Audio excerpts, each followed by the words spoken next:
नमस्कार, मैं हूं स्नेहलता शुक्ला। हर गुजरते दिन के साथ लोकसभा चुनाव के प्रचार का पारा हाई होता जा रहा है। बीजेपी कांग्रेस के दिग्गज धुआंधार रैलियां कर रहे हैं और एक दूसरे पर जुबानी प्रहार कर रहे हैं। लेकिन सियासी वार पलटवार के बीच चुनावी रणनीतिकार प्रशांत किशोर ने लोकसभा चुनाव को लेकर के बड़ी भविष्यवाणी की है। उन्होंने दावा किया है कि पश्चिम बंगाल में बीजेपी नंबर 1 पार्टी बनने जा रही है। इसके साथ ही प्रशांत किशोर ने यह भी कहा कि बीजेपी न सिर्फ पश्चिम बंगाल में बल्कि पूरे पूर्वी भारत, दक्षिण भारत में चौंकाने वाले नतीजे देगी। हालांकि एबीपी न्यूज और सी वोटर्स के सर्वे के अनुमान की माने तो बीजेपी को टीएमसी से 3% कम वोट मिलने वाला है। टीएमसी को 44 तो बीजेपी को 41% वोट मिलेंगे। और इस सर्वे के बीच प्रधानमंत्री मोदी ने एक हफ्ते के भीतर 2 बार दीदी की देहरी पर दस्तक दी है। ममता बनर्जी की सरकार पर जोरदार प्रहार किया है। जिस जलपाईगुड़ी में उन्होंने हर मुद्दे पर ममता सरकार को घेरा, वहां इस बार वोटर्स का मूड क्या है, समझिए इस रिपोर्ट से।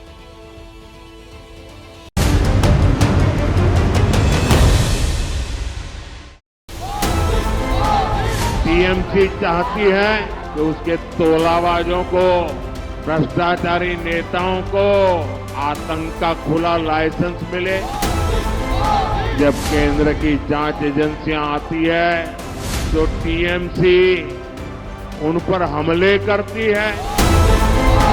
टीएमसी कानून और संविधान को कुचलने वाली पार्टी है। पूरे बंगाल में एक ही गुंज सुनाई दे रही है।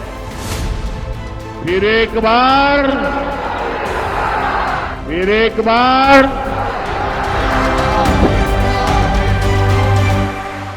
औरों के ख्यालात की लेते हैं तलाशी, पर अपने गिरेबां में कोई झांकता नहीं। जी हाँ, सियासत का भी कुछ यही हाल है। हर सियासतदान एक दूसरे के गिरेबां में झांकता नजर आता है, लेकिन अपने गिरेबां में कोई नहीं देखता। नमस्कार, मैं हूं श्रीनिवास और इस वक्त मैं मौजूद हूं पश्चिम बंगाल के जलपाईगुड़ी लोकसभा क्षेत्र में अपने उसी सवाल के साथ कि आखिर आने वाले चुनाव में कैसा है यहाँ के लोगों का सियासी मिजाज। हम आपको बता दें कि पिछले 5 दिनों में प्रधानमंत्री खुद नॉर्थ बंगाल के दौरे पे 2 बार आकर यहाँ के मतदाताओं को अपनी गारंटी याद दिला चुके हैं। वहीं दूसरी तरफ ममता लगातार इस इलाके का दौरा कर रही हैं। तो अब देखना ये होगा कि इस इलाके में चलेगी मोदी की गारंटी या हो जाएगा ममता का खेल।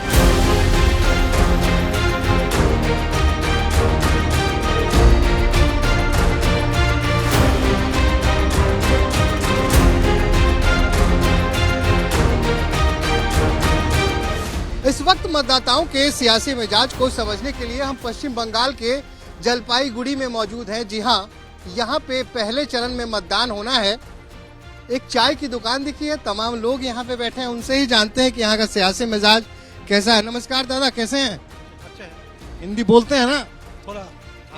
अरे बहुत है इतना तो। जब से जलपाईगुड़ी लोकसभा क्षेत्र बना, आपने ये सीट भाजपा के खाते में दी। इस बार क्या लग रहा है माहौल? वही तो जनगण का मन तो बोलता है कि तृणमूल भी आएगा, भाजपा भी आएगा।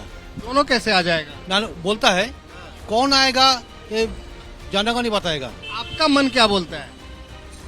हो सकता है बीजेपी आएगा। हो सकता है, ये आपका मन बोलता है? मन बोलता है। मतलब काम वाम पे बोलता है या कुछ और पे बोलता है? काम में नहीं। काम हुआ आपके इलाके में? थोड़ा बहुत तो थोड़ा बहुत। तो बताइए इस बार क्या कह रहा है प्रेशर, किधर जाएगा चुनावी प्रेशर? मोदी का पास ही जाएगा सब। क्यों? काम किया था। कौन सा काम? नॉर्थ बंगाल में बहुत काम किया।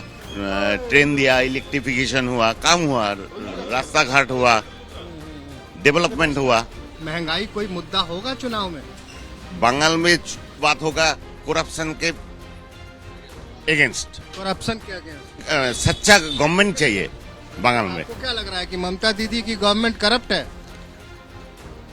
वो अच्छा है, लेकिन उसका जो हैंड्स लोग वगैरह है उसका वो ठीक नहीं है। फिर यहाँ आपको लग रहा है कि मोदी फैक्टर काम करेगा? 100% काम करेगा। 100%। हाँ, ममता दीदी तो कह रही है कि जो बंगाली मानुस है वो मोदी को नहीं चाहता है। ये भूल बात है, गलत बात है। गलत बात। दादा आइए, खड़े होइए। क्या नाम है आपका? रंजीत विश्वास। आइए इधर आइए। आपको किस पे विश्वास हो रहा है? मोदी। आपको भी मोदी जी पे? अरे सब मोदी जी पे बोलेंगे ना तो मुझे लोग बोलेगा कि ये चुन चुन के रखा है। हाँ? उत्तर बंगाल में मोदी जी जरूर। मैं तो इधर से गुजर रहा था, चाय की दुकान पे आप लोग दिखे। नहीं, हम लोग तो गपशप करता है यार, रिटायर्ड पर्सन हूँ ना। हाँ। बैठ के तरह चाय पीता कहाँ है। से रिटायर्ड है आप? हम डीएम ऑफिस में काम करता था के कलेक्टर में। पूरा प्रशासन देखते थे? हाँ? पूरा प्रशासन देखते थे। यहाँ कैसा चल रहा है शासन प्रशासन? इधर में तो देखिए, जो हम लोग सुनता है तो ये टीएमसी जो है ये माने पुलिस के ऊपर में बहुत भरोसा करता है ज्यादा। आपके हिसाब से कितनी सीटें आएंगी बीजेपी को? 23 to 25। 23 to 25? फिर तो खेला हो गया। उत्तर बंगाल में तो एक भी सभी मिल जाएगा कह बीजेपी रहे नॉर्थ बंगाल के साथ में साथ साथ। फिर से? फिर से और दीदी तो कह रही है कि इस बार साफ। ना, हाँ? गलत है, गलत? गलत। तो दादा ये बताइए, चाय की दुकान दादा बता रहे हैं आप? हाँ हमारी है, तो पूरे देश में चाय वाले की ही चर्चा है। हाँ आपके मन में भी कुछ है क्या? हाँ, प्रधानमंत्री का ख्वाब तो नहीं प्रधानमंत्री देखा? जी मोदी जी रहबे करेगा। जलपाईगुड़ी में क्या लग रहा है माहौल? यहाँ बीजेपी कैंडिडेट जीतेगा। क्यों? जीतेगा, ऐसा क्या कर दिया? अच्छा आदमी है, अरे काम वाम किया आदमी, अच्छा खराब से क्या होता काम किया है, है? किया है। दीदी कि जब करप्शन में जुड़ते है ना, इतना करप्शन है ये कहने का लायक नहीं है। करप्शन?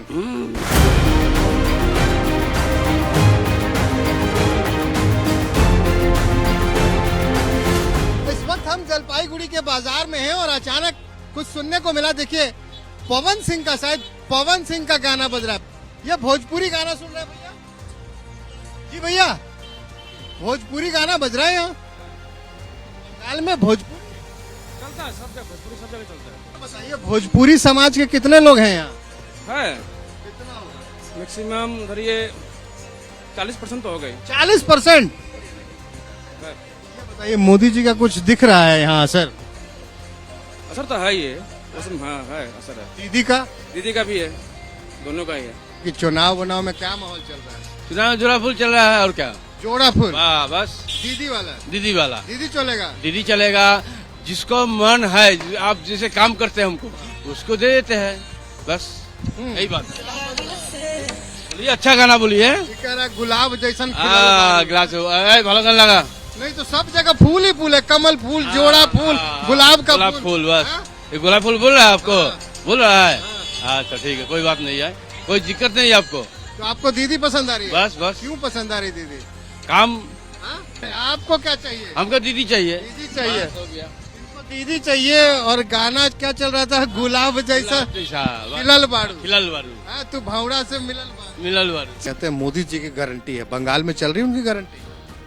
गारंटी तो चल रही है, चल रही है। दीदी की गारंटी?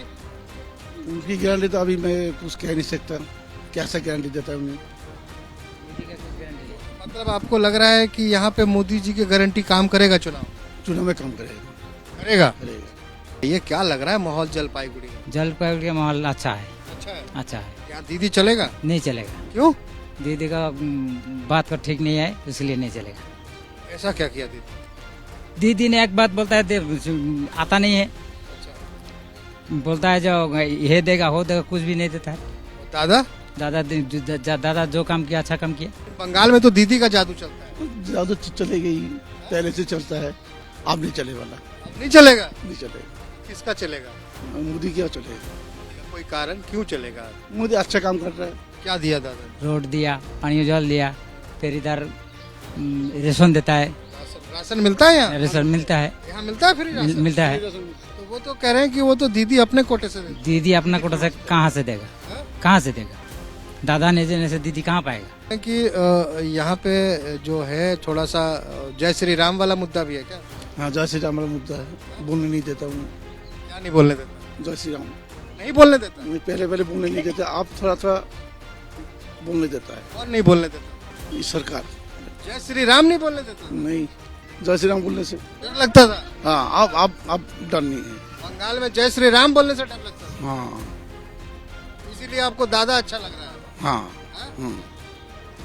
चलिए भैया आगे चलते हैं।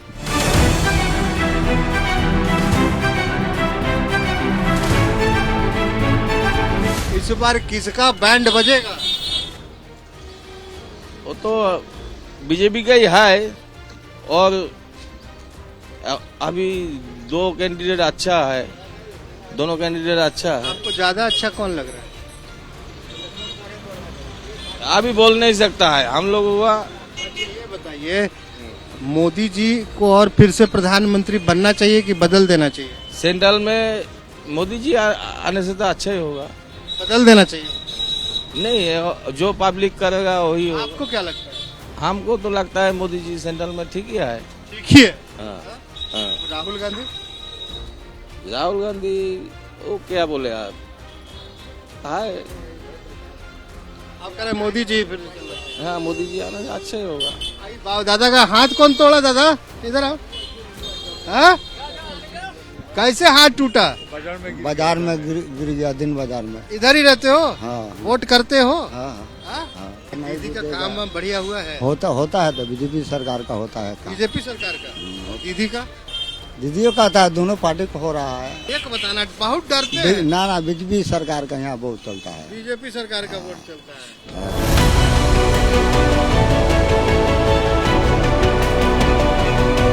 तो कुछ महिलाएं मिल गई, उनसे बात करते हैं। ये बताइए, आप यहीं रहते हैं, इसी गाँव में? हाँ हाँ, ये हमारा घर है। ये आपका घर है? हाँ। ये बताइए, आपको दीदी अच्छे लगते हैं कि ये दादा अच्छे लगते हैं?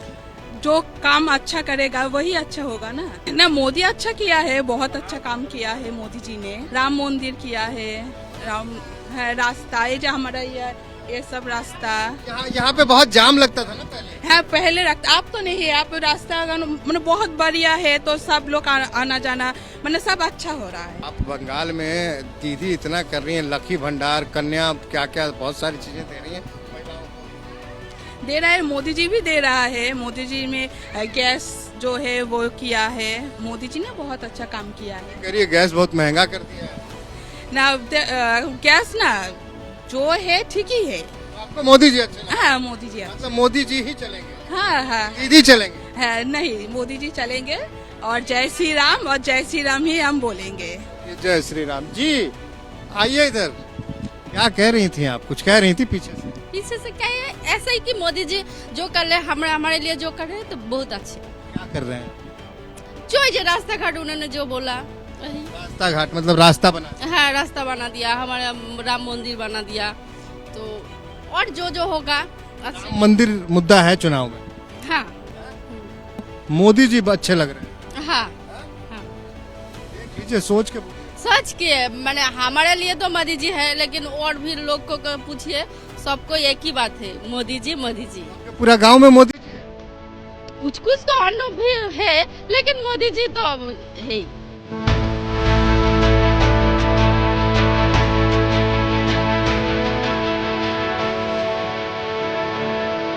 हाँ भाई, दुकान तुम्हारी है? हाँ, हमारी है। कैसा चल रही दुकानदारी? चल रही है। आज तो बहुत धकाधक चल रही है। हाँ, चल रही है, धकाधक मतलब बहुत ज्यादा चल रही है। बहुत ज्यादा? हाँ। किसकी कृपा से चल रही है? मोदी सरकार से चल रही है, दादा के तरफ से। दादा आया इसलिए तो चल रहा है, नहीं तो कैसे चलेगा। दादा चलेगा चुनाव में? हाँ, चलेगा, जीत जाएगा पक्का? पक्का। क्यों चलेगा दादा?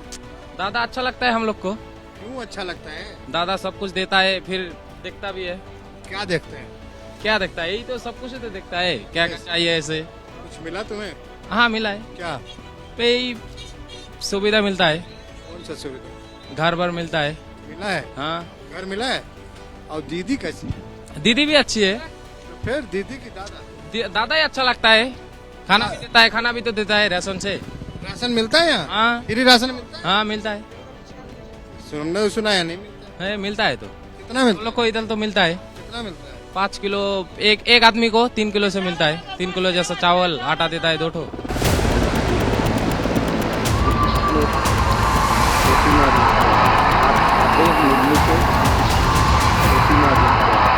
सुबह से शाम हो गई, मोदी जी ने अपनी रैली में भ्रष्टाचार को लेकर ममता सरकार पे खूब वार किए।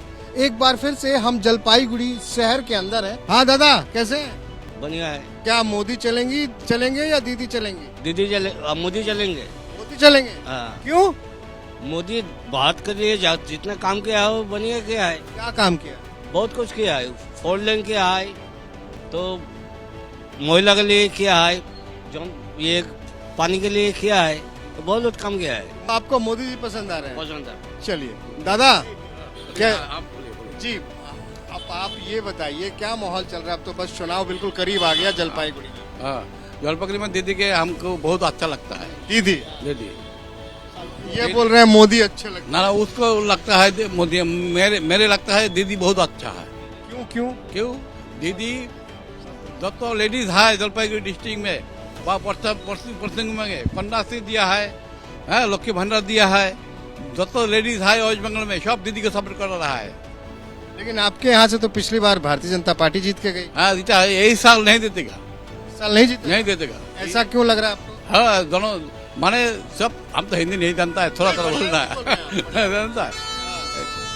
इस साल नहीं जीतेगा। क्यों नहीं जीतेगा? गांव साधारण लेडीज सब वोट देगा दीदी को। जो जब भी वो इलेक्शन आता है पाकिस्तान के साथ बम फोड़ देता है, जातिवादी ये सब उठाता है। मोदी जी यहाँ आए थे तो आपको श्यामा प्रसाद मुखर्जी की याद दिला रहे थे। वो सब वोट के इलेक्शन के पहले आके ही सब उसको याद आता है, और इलेक्शन के बाद सब भूल जाता है। वो कह रहे 370 वहाँ पे हटा दिया कश्मीर से। हम लोग क्या मतलब है?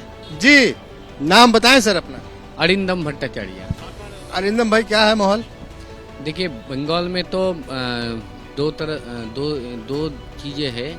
एक तो बीजेपी का डिविजनल पॉलिटिक्स और दूसरा तृणमूल का बांटने वाली राजनीति, और दूसरा तृणमूल का डेवलपमेंट का पॉलिटिक्स। पब्लिक का परसेप्शन तैयार होता है उनकी हर दिन की जिंदगी से, और हर दिन की जिंदगी में मोदी जी का गवर्नमेंट का उतना योगदान नहीं है, जहाँ की दीदी का योगदान ज्यादा है। आपके हिसाब से मोदी नहीं दीदी चलेंगे? यह बंगाल में तो दीदी ही चलेंगे।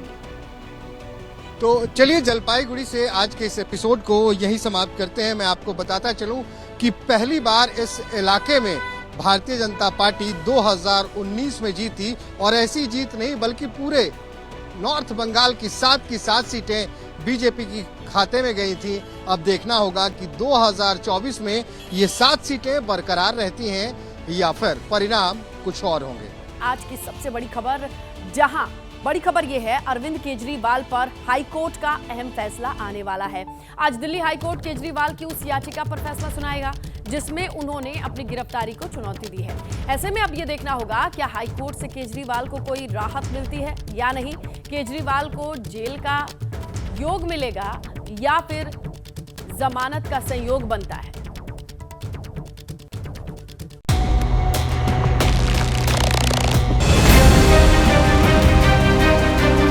जेल की पीली चारदीवारी और सलाखों के पीछे नीली शर्ट में दिखते दिल्ली के मुख्यमंत्री अरविंद केजरीवाल। जेल का जवाब। बीजेपी भले ही दिल्ली की केजरीवाल सरकार को भ्रष्टाचार के आरोपों में घेरने की कोशिश करे, लेकिन 24 के चुनाव में आम आदमी पार्टी ने जेल में बंद मुख्यमंत्री को ही सबसे बड़ा हथियार बना लिया है। जो कैंपेन लॉन्च हुआ उसका नारा है जेल का जवाब वोट से। 2 बयान झूठे दर्ज करा के इन आधारों पे आप एक निर्वाचित मुख्यमंत्री को गिरफ्तार करके जेल में डाल दिया। हम बच्चे हैं क्या? हम समझते नहीं। अरविंद केजरीवाल जी मुख्यमंत्री थे, अरविंद केजरीवाल जी मुख्यमंत्री हैं, अरविंद केजरीवाल जी मुख्यमंत्री रहेंगे। आम आदमी पार्टी का कोई नेता केजरीवाल को क्रांतिकारी बता रहा तो कोई रामायण काल का उदाहरण दे रहा। मैसेज साफ है, केजरीवाल भले चुनाव तक जेल में रहे, लेकिन दिल्ली से लेकर पंजाब तक उनके नाम पर ही चुनाव लड़ा जाएगा। जैसे आपको याद होगा रामायण काल में जब भगवान राम को वनवास हुआ था तो उनका खड़ाऊ रख के शासन चला था। आज केजरीवाल जी भले ही जेल में हो, लेकिन उनका आशीर्वाद है, उनका दिशा निर्देश है, उनसे पूरी कैंपेन चलेगी।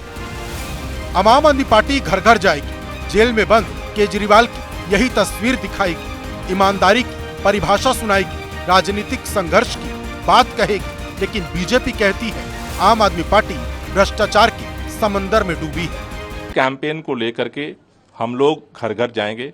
सभी जो पार्टी के नेता हैं, सभी मंत्री हैं, विधायक हैं, पार्षद हैं, सभी जो कार्यकर्ता हैं, ये घर घर जाएंगे, हम इस जेल का जवाब वोट से देंगे। दिल्ली की जनता इनके वोट पर चोट देने वाली है, वो इनके भ्रष्टाचार का जवाब वोट पर चोट देके देगी और आम आदमी पार्टी का दिल्ली से सुपड़ा साफ करेगी। इधर आम आदमी पार्टी केजरीवाल की जेल वाली तस्वीर पर सहानुभूति वाला दांव चल रही थी, तो उधर ईडी ने आम आदमी पार्टी के नेता दुर्गेश पाठक को समन भेजकर बुला लिया। इसके अलावा केजरीवाल के निजी सचिव विभव कुमार से भी ईडी हेडक्वार्टर में पूछताछ की गई। जिस वक्त ईडी की ये कार्रवाई चल रही थी, उसी वक्त दिल्ली की विधानसभा में माहौल गरमाया था। आम आदमी पार्टी के विधायकों ने ईडी की कार्रवाई को सियासी बताया। भारतीय जनता पार्टी बौखला गई है। प्रधानमंत्री हर मंच से कहते थे भ्रष्टाचारियों को छोड़ूंगा नहीं, भ्रष्टाचारियों को छोड़ूंगा नहीं, कि जितने भी अपोजिशन के लीडर जिस पे ईडी का रेड चल रहा था, जिनको पहले जेल भेजा, उस सबको अपने पार्टी में शामिल कराऊंगा। साफ है, बीजेपी जिसे भ्रष्टाचार की लड़ाई बता रही, उसे आम आदमी पार्टी अरविंद केजरीवाल की छवि और सियासी साजिश के मोर्चे पर ले जाने की तैयारी में है। आइए अब बात अमेठी की कर लेते हैं, जहां इस वक्त एक सवाल हर तरफ सुनाई दे रहा है। और सवाल ये है कि क्या राहुल गांधी अमेठी से फिर चुनाव लड़ेंगे? इस पर कांग्रेस की चुप्पी सबको चौंका रही है, क्योंकि ना तो हामी भरी जा रही है, ना ही खंडन किया जा रहा है। ऊपर से रॉबर्ट वाड्रा के बयान ने सस्पेंस को और बढ़ा दिया है। कांग्रेस खेमे में चल रही इस हलचल को बीजेपी परिवार के कुनबे में कलह बता रही है। अमेठी से सांसद स्मृति ईरानी ने यहां तक कह दिया, अगर राहुल मैदान में उतर गए तो अमेठी की जनता उनसे अपमान का बदला लेगी।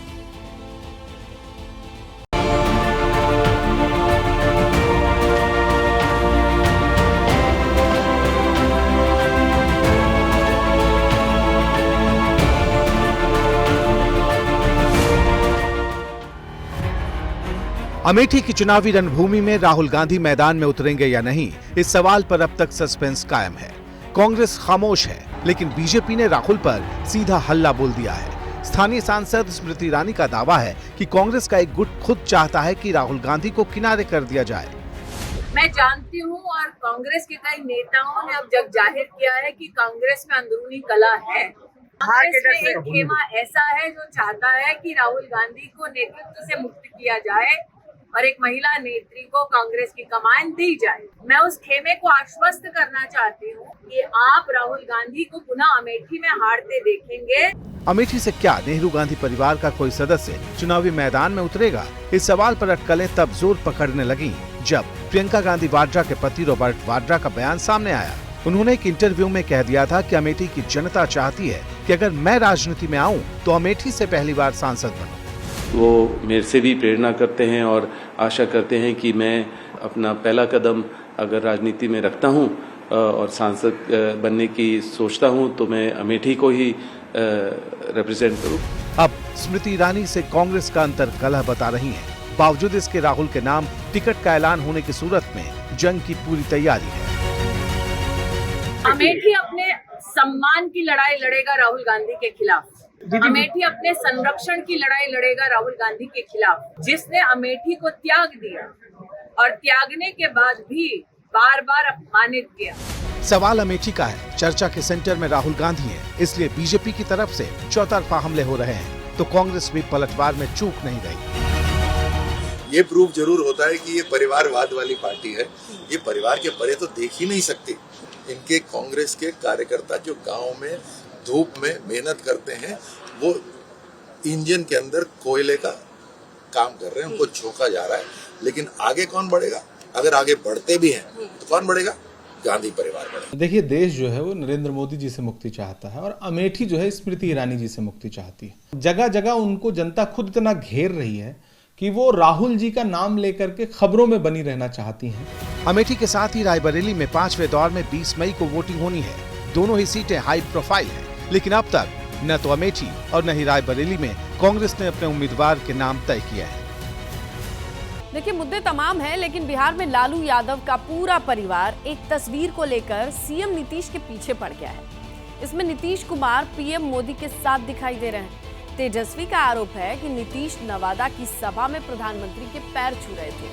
सिर्फ तेजस्वी ही नहीं चुनाव लड़ने जा रहे, बल्कि दोनों बहनें मीसा भारती, रोहिणी आचार्य भी नीतीश कुमार पर आरोपों की झड़ी लगा रही हैं। पलटवार में बिहार के मुख्यमंत्री जो कह रहे हैं उसे सुनना दिलचस्प है।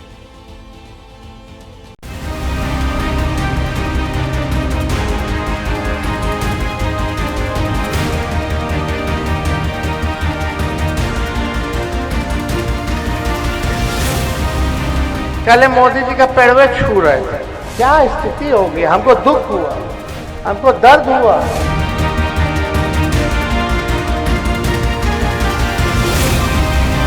लेकिन झूठ से कुछ बोलते रहेगा। लेकिन अब बात है कि अपना प्रचार प्रसार करता है। अरे हम तो अपना काम में लगे रहते हैं, हम प्रचार प्रसार वाले नहीं ना है। नीतीश की हर तस्वीर पर नजरें गड़ाए तेजस्वी यादव ने जब बिहार के सीएम पर तंज किया तो नीतीश ने उन्हें झूठा बता डाला। इससे 2 कदम आगे बढ़कर नीतीश लालू परिवार पर ही बरसने लगे। लालू राबड़ी राज के लॉ एंड ऑर्डर के पुराने पन्ने पलटने लगे। पहले माता पिता 15 साल कोई काम हुआ है? शाम में कोई घर से निकलता था डर के मारे? कहीं कोई सड़क था? आप याद करिए। नीतीश ने नहले पर दहला मारने की कोशिश की, लेकिन तेजस्वी हर सभा में अब एक ही बात दोहरा रहे। ये बिहार के नेता जो सबसे अनुभवी मुख्यमंत्री है, वो मोदी जी का पैर छू रहे हैं, पैर दबा रहे हैं। क्या हो गया भाई? लोकसभा चुनाव में लालू राबड़ी परिवार से इस बार 2 बेटियां मीसा भारती और रोहिणी आचार्य चुनावी चर्चा में। मीसा पटना साहिब से आरजेडी की उम्मीदवार हैं, तो रोहिणी सारण सीट से चुनावी जंग की तैयारी में है। दोनों के निशाने पर सीएम नीतीश कुमार हैं। बिहार के मुख्यमंत्री क्या बोल रहे हैं? वो बोल रहे हैं 4 लाख पार, 4000 पार। तो अब देखना होगा कि कितना पार होता है। उनका कंपनी देखिए ना, किनके शरण में गए, वहाँ पे होड़ मची हुई है। कौन एक दूसरे से ज्यादा फेंक सके, फेंकने की होड़ लगी हुई है। लालू परिवार की तरफ से तैयार आरोपों के इस चक्रव्यूह को तोड़ने के लिए नीतीश कुमार कोई कसर नहीं छोड़ रहे। मौसम चुनावी है और बिहार के सीएम मीसा से लेकर रोहिणी आचार्य तक के हमले पर बिना देरी पलटवार में जुटे हैं। लीजिए, उस सबका कोई मतलब नहीं है। उसको जो मन में आवे जो करते रहे। कोई काम किया है? जब उतना दिन काम किया, किसी को काम किया? 2024 के इस चुनाव प्रचार में पीएम मोदी से लेकर नीतीश तक परिवारवाद पर हर दिन तीखे हमले बोल रहे हैं। बिहार के हर चुनावी सभा में लालू परिवार एनडीए के निशाने पर है, लेकिन तेजस्वी से लेकर मीसा भारती और रोहिणी तक अपने तेवर से ये बता रहे हैं कि उनकी निगाह में राज्य में परिवारवाद अब कोई मुद्दा ही नहीं है। महाराष्ट्र में पीएम मोदी ने कांग्रेस की जड़ पर सबसे बड़ा प्रहार किया। प्रधानमंत्री उस चंद्रपुर लोकसभा क्षेत्र में प्रचार के लिए पहुंचे थे, जो 2019 में कांग्रेस की तरफ से जीती इकलौती सीट थी। पूर्वी विदर्भ के इस इलाके में पीएम मोदी ने जो कुछ कहा, उसका निशाना महाराष्ट्र विकास अघाड़ी की तरफ ही था। बीजेपी ने पहले से ही कांग्रेस मुक्त महाराष्ट्र का मिशन तय कर रखा है और अब पीएम मोदी की सभा के बाद विपक्षी खेमे में खलबली है। कांग्रेस और इंडी गठबंधन है, जिसका मंत्र है जहां भी सत्ता पाओ खूब मलाई खाओ। ये चंद्रपुरी है जिसने अयोध्या में भव्य राम मंदिर निर्माण के लिए लकड़ी भेजी। चंद्रपुर का प्रचार मंच और राम मंदिर का जिक्र।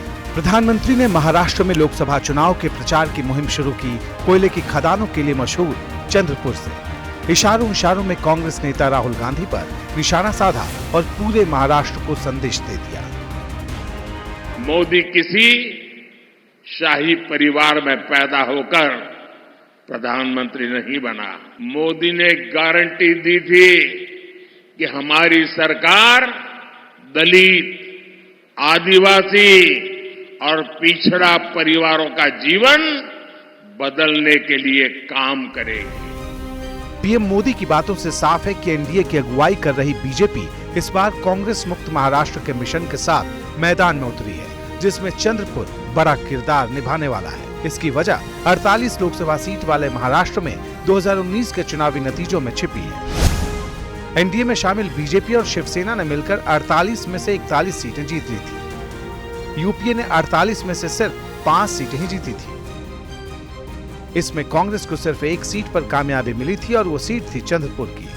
महाराष्ट्र के पूर्वी विदर्भ इलाके की इस सीट पर 2019 से पहले बीजेपी ने जीत की हैट्रिक लगाई, लेकिन 2019 के लोकसभा चुनाव में कांग्रेस ने ये सीट बीजेपी से छीन ली थी। बीजेपी इस बार शिंदे के शिवसेना और अजित पवार के एनसीपी के साथ मिलकर कांग्रेस को चंद्रपुर से उखाड़ फेंकने की तैयारी कर रही है। संसद में भी भेजा और हमारे देश का प्राण, आस्था, अभिमान प्रभु राम मंदिर के लिए भी लकड़ी भेजा है।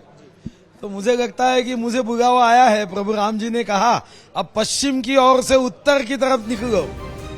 सुधीर मुनगंटीवार महाराष्ट्र के वन मंत्री हैं। उन्हें जीत के लिए मोदी लहर पर भरोसा है, लेकिन मुकाबला कांटे का है। उन्हें प्रकाश आम्बेडकर की वंचित बहुजन अघाड़ी के राजेश बेले के साथ साथ कांग्रेस की उम्मीदवार प्रतिभा धानोरकर से टक्कर मिल रही है, जो यहाँ के दिवंगत सांसद सुरेश धानोरकर की पत्नी है। मोदी की गारंटी वो बता रहे हैं कि जो आदमी खुद के बीवी की गारंटी नहीं दे सका, खुद की पार्टी की गारंटी नहीं दे सका, तो वो लोगों की गारंटी कैसे लेगा, ये भी लोगों ने सोचना चाहिए। बहुजन वंचित आघाड़ी की ओबीसी चेहरा करके मेरे को उम्मीदवारी दी। मैं ओबीसी के आंदोलन में अहम भूमिका निभा चुका हूँ। यहाँ पे जैसे चुन के आऊंगा, सांसद में जाऊंगा, उसके 6 महीने के अंदर प्रकल्पग्रस्तों को नौकरी दिला के रहूंगा, नहीं तो राजीनामा फेंक दूंगा। बीजेपी के लिए कांग्रेस और वीवीए की डबल चुनौती बेशक है, लेकिन ये उसके लिए फायदेमंद भी साबित हो सकती है, क्योंकि वीवीए उसी दलित वोट में हिस्सा खोज रही है जिन पर कांग्रेस की उम्मीदें टिकी हैं।